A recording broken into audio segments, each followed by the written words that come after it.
Let's continue. So now we know how to record properly a transaction. We talked about transactions happen every day. Just like I used to give you guys an example, I sell watches. Every day I sell watches. While you're sleeping, I'm selling watches. And if you've been in my class, you know I sell a watch for $1,000, which costs me $100, I make a $900 profit. But while I'm sleeping, watches are being bought and sold. I purchase them, I turn around and I sell them. Every purchase is a transaction, every sale is a transaction. I'm going to do a journal entry to record the purchase. I'm going to do another journal entry to record the sale. Here in the earlier example, we talked about the building. We had a building that we wanted to buy for $200,000. We had $100,000 in cash, and we had to borrow money from a bank for the other $100,000. I put back on the board the actual journalizing of that transaction, the purchase of the building. With that purchase of the building, I am debiting building for $200,000. I'm crediting cash for $100,000. And I'm also crediting notes payable, and parenthetically, I'm also showing you what happened because I'm giving you a short snippet in detail recording the transaction. And as you remember, we also show the date. So I've journalized the purchase of a building. The next step in our steps and procedures is to take this journal entry and post. I used the word before, post. Post means taking the information from the journal and placing it into the ledger. The ledger is the official home of every account. All of you students have a home or an apartment or a place where you stay. The general ledger is where all accounts live. Just think of it as a big hotel where every account lives. As I summarized earlier, cash will be in the ledger. Accounts receivable will be in the ledger. Revenues will be in the ledger. Expenses will be in the ledger. Dividends declared will be in the ledger.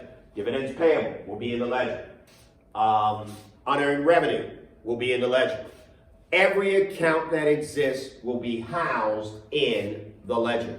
The ledger is the original home or the original place where every account resides. Now that we've said that and you understand that very clearly, let's look at the ledger.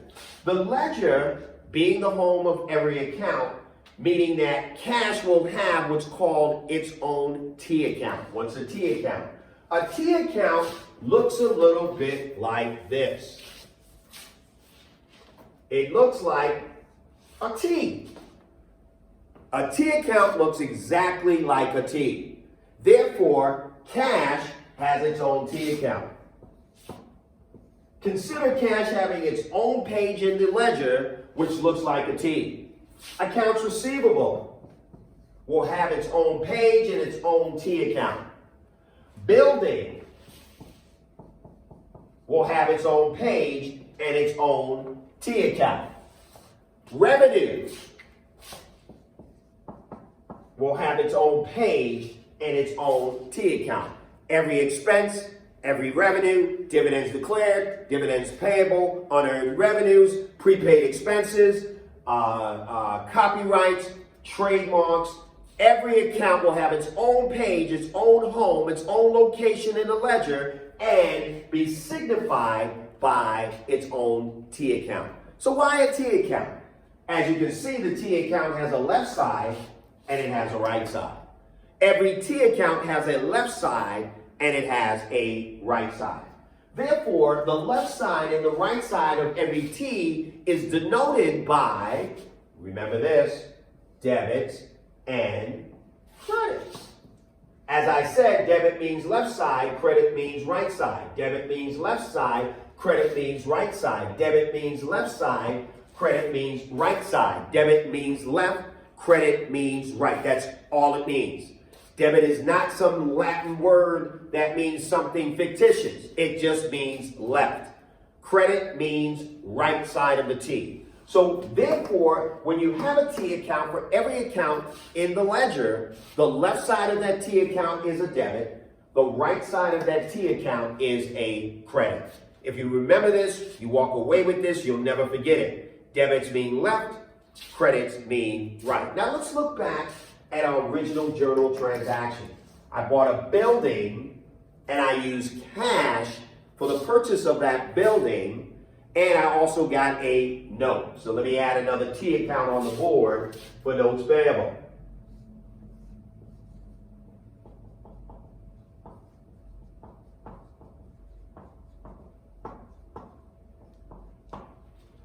Debits on the left, credits on the right. Now let's look back at this transaction.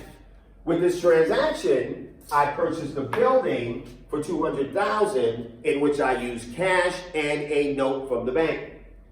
Given that fact, and given the fact that I used cash from a note from the bank, I recorded this transaction accordingly. Now I need to post it from the journal to the ledger. All I'm doing when I post it is I'm taking the account that has been debited and putting it on the debit side of that same account. I'm taking the accounts that have been credited and putting it on the credit side of that account. Let's look at this transaction. I am debiting building for $200,000. So on the T account for building, I am going to put on its left side $200,000. And most of these journal entries, not only do they have dates, not only do they have descriptions, not only do they have debits and credits, some of them also have like a journal number. Let's call this number 1, which is our number 1 or our first journal entry. I might put a little hyphenated 1 here to show that this was my journal number 1, my general journal transaction number 1. That's how I can read and number the number of transactions and cross-reference that transaction back to the journal. But put very simply, I am putting the debit, because that's how I journalized it, with a debit, the 200 on the left side of the building. I haven't finished the transaction. I now have a credit to cash of $100,000. So on the credit side or the right side of cash, I am going to put, using that same footnote of number 1, $100,000 on the credit side of cash. Continuing and completing this transaction, I got a credit to notes payable, and as you can see, I have right here, notes payable, $400,000. That goes on the credit side accordingly. That being said, I have now posted, and I'll put the little footnote of the number, journal number. I have now posted that situation. Let's take that next situation that we had on there on the 15th. Let's look at that, and let's post it again where we paid wages on January 15th of $50,000. Where I debited payroll for $50K, and I credited cash for $50K. All right, and let's call this number 2. I have now paid my payroll for the week, right? And that was the description that we paid payroll, paid weekly payroll.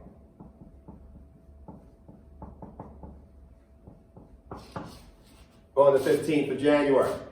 That being said, now we need to post it. We journalized it. We put it in the original book of entry, which is the journal for that transaction. We now need to post it to the ledger.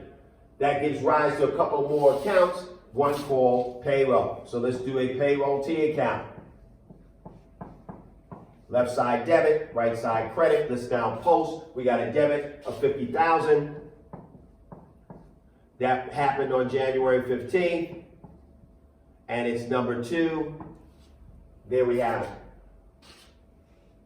We now need to credit cash for $50,000. Number 2, that was on January 15th. And I'll put the date in the first one. Now we have it. We have now posted a second transaction. All right? I'm going to do one more transaction, and then we're going to talk about something in particular, which is the unadjusted trial balance. But before we get to that, we're going to discuss another thing called the account balance. The account balance. So now I'm going to do one more transaction, and that third transaction will be the issuance or the sale of stock. When a corporation issues or sells stock, they in exchange do it so that they can get money. There's various ways a corporation can get money. They can get money from selling something, like I sell watches. They can also get money by borrowing it. All right, they can go to a bank and say, I need money, as we did in the building transaction, and say, I need to borrow some money. The third way that they can get it is from issuing stocks or bonds. And we'll talk about bonds a little later, but you can issue stock. In exchange for a piece of ownership in the corporation issues or sells. The word issue and sell mean the same thing. They issue or they sell stock. Key word, issue. Issue also means to sell.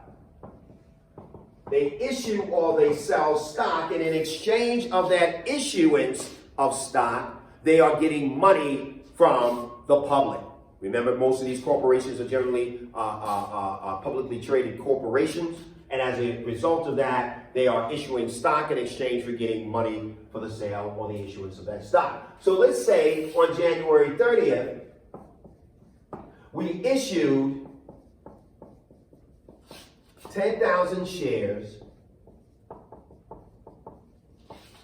of $10 par value stock. So the key thing is par value, 10,000 shares. Par value is a normal value, it's a nominal value that the corporation gives for its stock. They'll say every share of stock is worth at least 10 bucks. All right, it's a nominal value that they assign to each share of stock. Now, when you're in the marketplace, the market is going to demand or suggest what that stock is really worth. Even though the corporation assigned $10, that stock might be worth $1,000. If you look up like Uber, or you look up Microsoft, or you look up Apple, you can see what their stock is worth in the market. That is different from what Apple or Uber has assigned as a par value to that stock. Different. Therefore, there's a different level of accounting when the market price is different from the assigned or par value price. All right, you'll see that a little later. I issued 10,000 shares of $10 par. And let's just say I got what I assigned for it. I got what I issued it for. I got the number that I issued it for. So therefore, we do the math, we got $100,000 in cash for the issuance. Just do the math.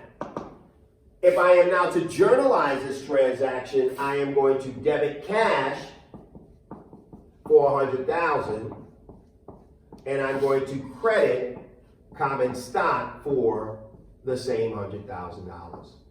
That is going to be my transaction number 3 in the 3 transactions that we're discussing. I am issuing stock for $100,000, and I got the $100,000 in cash from the issuance or the sale of that stock to the general public. That being said, now I need to post this transaction to the ledger. So in so doing, I am going to debit cash for the $100,000, and that's number 3 on January 30th.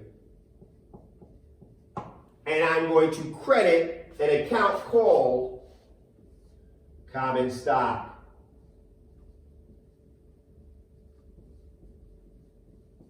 And that's going to be on the credit side of $100,000.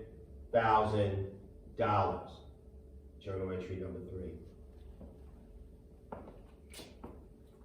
I have now recorded that transaction by posting it from the journal to the ledger account. Let's do one more. Let's say that I went out and borrowed another $100,000 in cash from the bank. I borrowed another $100,000 in cash from the bank. And on February the 1st, I borrowed $100,000 in cash from the bank.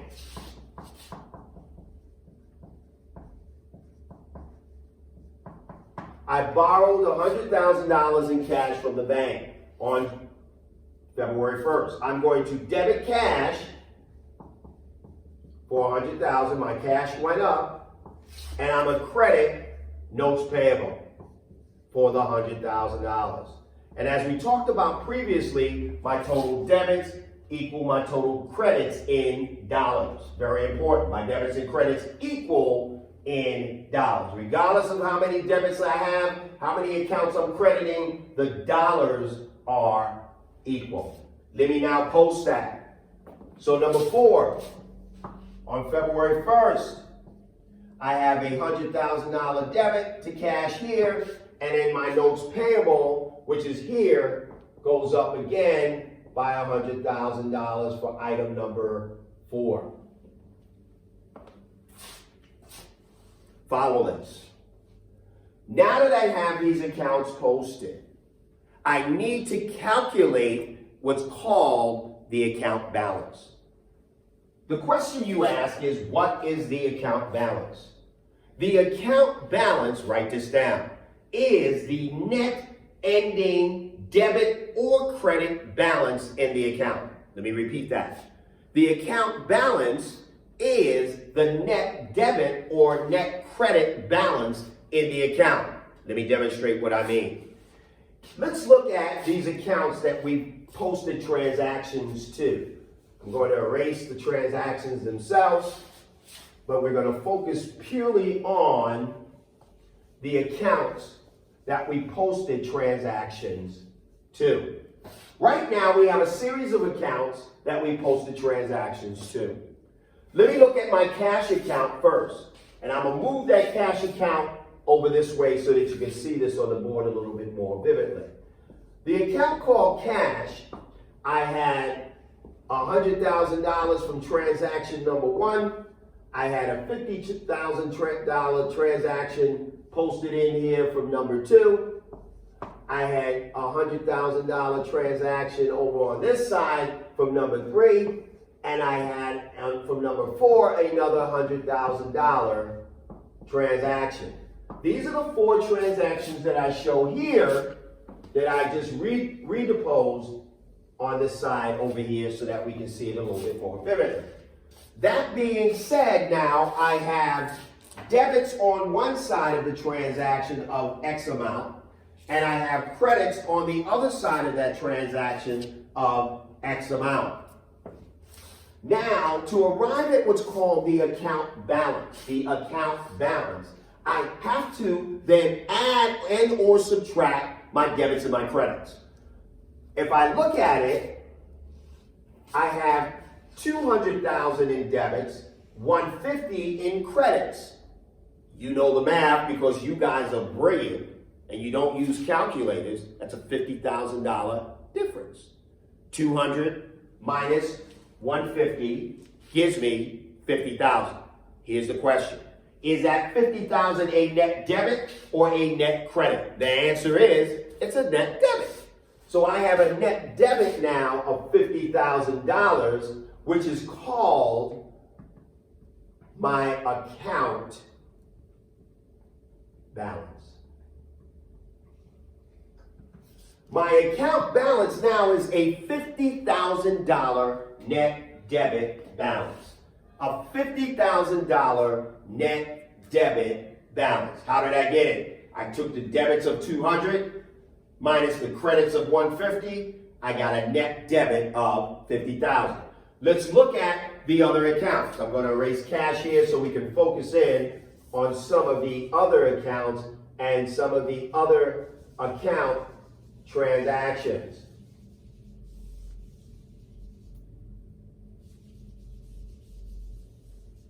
Let's look at notes payable. Notes payable, we posted 2 transactions on notes payable, and by posting those 2 transactions into the ledger, we come up with what's called a $200,000 credit balance, which is the account balance of $200,000. That's our account balance for notes payable. Let's look at building. In the building area, we have an account balance of a debit of $200,000. Let's look at common stock. Common stock, we have a credit balance of $100,000. Account balance. Let's look at payroll. Payroll, we have a $50,000 account balance. That's how you arrive at the account balance. Hey, let's look at revenue since we're talking. Revenues, guess what the account balance is? Donut, zero, nada, nothing, zip. Why? Because we had no transactions that affected revenues that we talked about. That's how you calculate the account balance. So let's summarize. The original book of entry will record transactions. Every transactions that occurred in the business from sun up to sundown are recorded in a debit credit format. I don't care how many debits you have or how many credits you have. At the end of the day, the dollar amount of your debits need to equal the dollar amount of your credits. You then take those journal entries and post them to the ledger. The ledger is the original home of every account. Every account that is listed, that every account that's being used, every account that exists is housed in the ledger. You take the journal transaction, post it to either the left side or right side of the ledger, depending on whether the journal entry says to debit that ledger account or to credit that ledger account. You then arrive at what's called the account balance. Why do you do that? Because the next step in our three-step process, according to the listing that's in your book, is that we're going to arrive at what's called an unadjusted trial balance. And that will be the final segment that we're covering today, which is the unadjusted trial balance and how that works.